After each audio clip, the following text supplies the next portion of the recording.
Dévoiler au public les pratiques néocoloniales françaises en Afrique depuis la décolonisation, Noir Silence a été publié au printemps 2000 par Les Arènes et traite de l'évolution récente de ces pratiques souvent criminelles.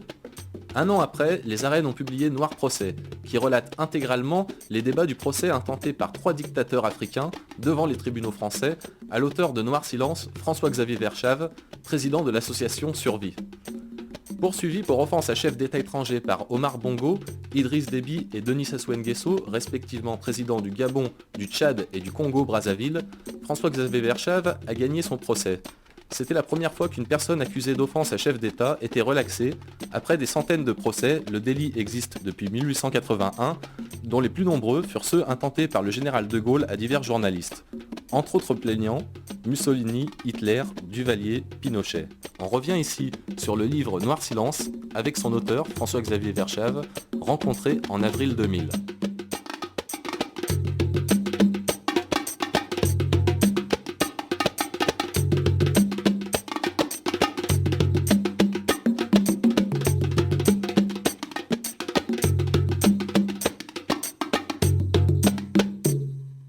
Noir silence parce qu'en fait, on s'aperçoit dans des événements récents épouvantables, comme au Congo-Brazzaville, qui en termes de nombre de victimes est l'équivalent du Kosovo, de la Tchétchénie et du Timor réunis, qu'il y a une responsabilité française massive et que personne n'en parle en France. On est dans un blackout total.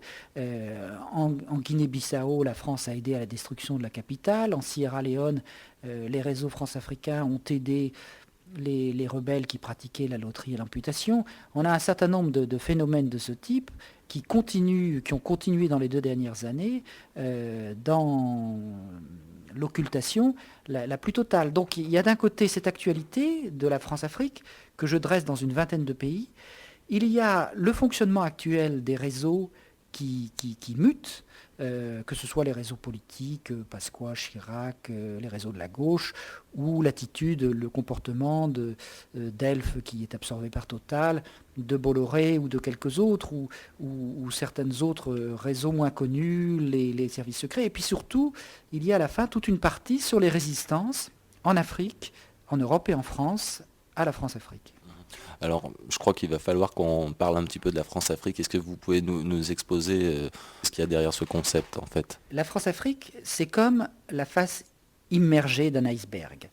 En 1960, De Gaulle a été acculé à concéder les indépendances des pays d'Afrique noire, et il a demandé à Jacques Foccart, en fait, pour des raisons stratégiques de rôle de la France, de mettre en place la dépendance de ces pays, leur non-indépendance. Autrement dit, il y a une légalité internationale qui a été proclamée, l'indépendance, et une situation de fait qu'a été chargée de mettre en place Foccart, qui est la dépendance, donc l'illégalité, contrairement à la légalité proclamée. Et donc pour mettre en place l'illégalité, il a fallu le faire de manière cachée. Donc Foccart a mis en place un système de domination qui passait par une présence militaire, la présence des services secrets, la présence d'entreprises faunées des services secrets, les systèmes de la zone franc, une coopération souvent dévoyée,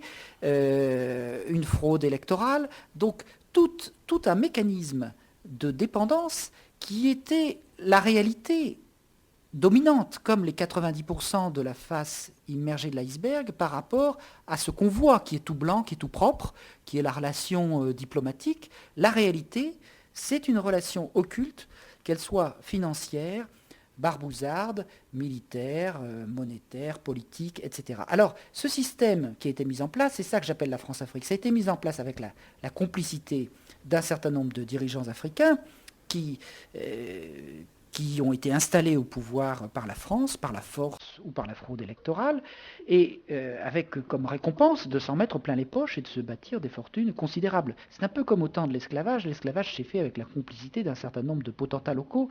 Eh bien, la relation France-africaine s'est mise en place avec la complicité d'un certain nombre d'hommes politiques locaux, et ce système qui au début répondait à une raison d'État, à une stratégie française, a dégénéré peu à peu parce que les acteurs de cette relation franco-africaine progressivement, à force de faire des choses illégales, même s'ils ne l'étaient pas au départ, se sont transformés en voyous avec des méthodes de voyous et parfois carrément en mafieux.